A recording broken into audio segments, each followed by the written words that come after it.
strong.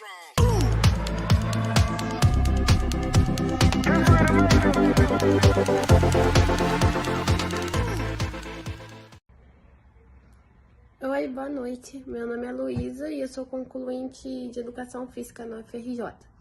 Tô aqui para dizer que Isabela salvou minha vida e meu TCC, porque eu tive uma metodologia da pesquisa bem jogada na faculdade, por ter sido EAD, né, na época da pandemia. Então também não prestei muita atenção, chegou a época de puxar monografia, eu tava perdida. Minha orientadora me deu aquele famoso ghost, né, falou que estava se mudando e depois falar comigo, demorou 3 meses e nada. Aí, desesperada, fui procurar alguém para me ajudar online e achei o perfil da Isabela. Aí eu achei até o preço assim muito barato para o serviço que ela tá fazendo, porque ela responde em menos de 1 minuto. Eu faço questão de falar isso para todo mundo. Ela responde na maioria das vezes que eu mando mensagem em menos de 1 minuto. Tá sempre disponível para me ajudar. A gente marca videochamada. Ela me deu uma luz assim sobre o que era para fazer. Então pode confiar, não é pegadinha não.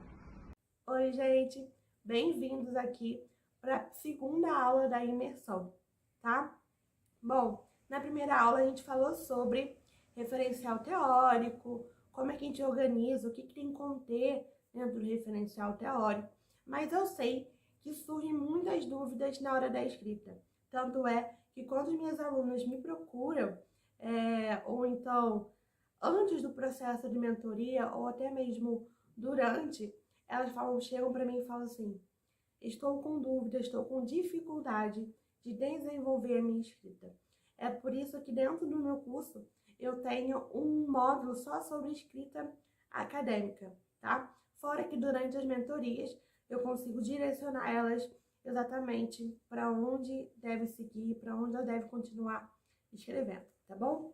Então, eu vou trazer algumas técnicas aqui para vocês conseguirem se destravar em compreender que o TCC ele não é difícil, a gente só precisa saber as técnicas necessárias para a realização dele, né?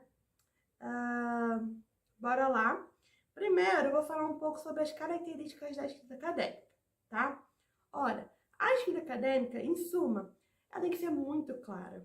Então, não adianta você escrever com gírias, não adianta você escrever usando, como é que eu posso dizer?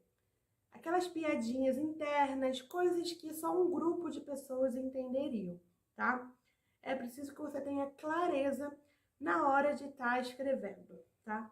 Outra forma, outra característica é você ter o quê? Uma escrita que contém toda a informação sobre o seu tema, tá? Na hora que você delimitou o seu tema, você especificou exatamente o que deveria ser feito e tudo mais, tá?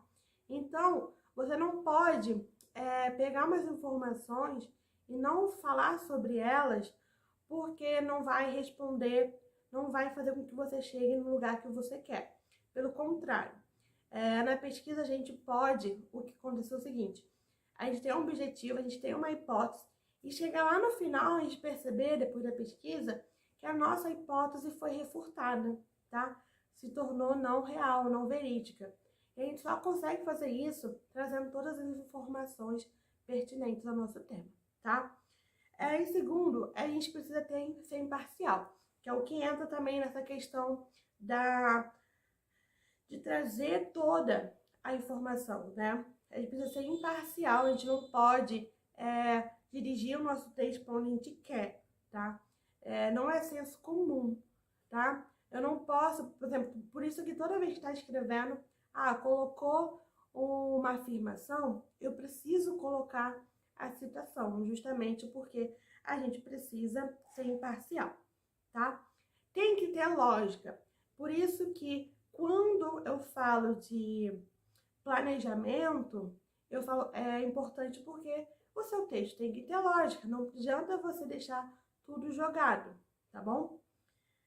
Não adianta também você querer escrever um texto muito rebuscado, muito difícil, com palavras chiques, e você utilizar essas palavras de forma incorreta e você não conseguir ser objetivo e ter clareza, tá? Então, Isabela, eu não tenho um domínio muito rebuscado da palavra, língua portuguesa. Tudo bem, você precisa escrever de forma simples, tá? Mas, porém, sendo claro e objetivo, tá?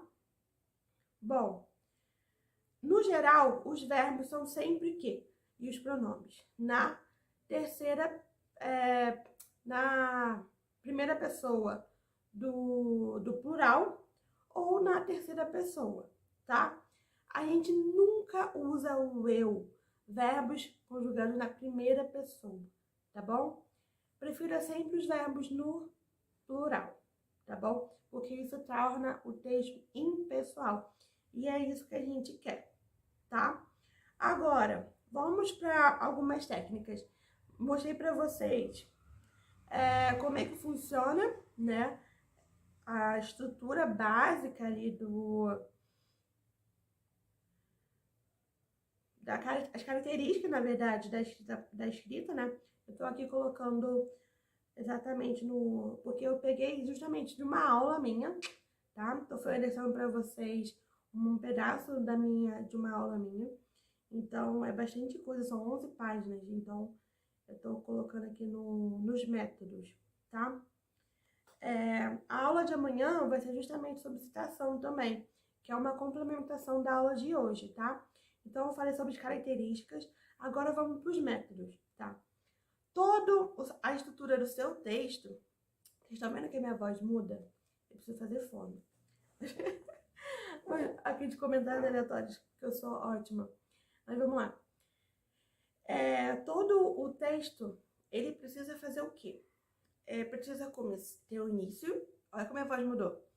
Ter o início, a introdução, ter o desenvolvimento e ter uma conclusão, tá? Então, é esse método que eu vou estar mostrando para vocês aqui hoje, beleza? E o que eu vou fazer? Eu vou deixar um exemplo dele lá no grupo do WhatsApp. Então, dessa imersão, eu não tô colocando tarefas para vocês fazerem, tá? Mas eu vou fornecer esse material e alguns outros materiais lá gratuitamente. Vai ser um exemplo de desenvolvimento utilizando esse método agora, tá? Esse método de introdução, desenvolvimento, conclusão, tá? Preste atenção. Todo tópico, ele sempre tem que ter um início e um fim, tá? Aí entra o planejamento da sua escrita. Então, quando você fez o referencial, que a gente falou da aula passada, você vai pegar o primeiro tópico, né? Nesse primeiro tópico, você vai introduzir de alguma forma. Então, por exemplo, vou falar sobre educação ambiental, né? Como um dos exemplos que eu dei. A educação ambiental é um tema importante devido a isso, isso, isso. Introduzimos o nosso tema. Agora, eu vou sustentar, eu vou desenvolver esse tema. Então, eu vou falar de acordo com o autor tal, educação ambiental é assim, assim, assim. Da mesma forma, o autor X fala que isso, isso, isso. Entretanto, o autor Y vai falar que isso, isso, isso. Então, na parte do desenvolvimento, é onde você traz o quê? A relação dos autores. Então, onde que eles convergem e onde que eles divergem, tá bom? Pode ser que em alguns pontos você não utilize muitos autores. Eu vou usar um documento, uma lei, vou trazer a BNCC. Então, você precisa achar uma forma de relacionar a BNCC, por exemplo, com os autores, com uma prática. E aí você busca os artigos para poder fazer isso, tá? Quando você termina esse desenvolvimento, você precisa fechar. Não adianta você terminar com uma citação e acabou. Não. Você precisa fazer um resumo com as suas palavras sobre o que foi discutido dentro daquele tópico, tá? Então, é um resumão com essas palavras, sem citação, sem nada. Isso finaliza e fecha seu parágrafo e fecha o seu tópico da melhor forma possível. E aí é interessante que você utilize esse modelo de introdução, desenvolvimento, conclusão, não só nos tópicos, mas nos parágrafos também. Nunca utilize os parágrafos muito grandes. A gente utiliza parágrafos curtos, tá? De até 8 linhas, tá bom? Não passe disso, beleza? O ideal é ser uma média aí de 6, tá? Bom, esses são os tópicos que eu tinha para falar para vocês nessa aula agora. Na aula de amanhã, a gente vai trabalhar com citações e entendendo mais sobre relação de autores, tá bom? Então, não perca também a aula de amanhã se você quer entender como você vai se aprofundar nessa escrita científica, tá bom? Vejo vocês amanhã.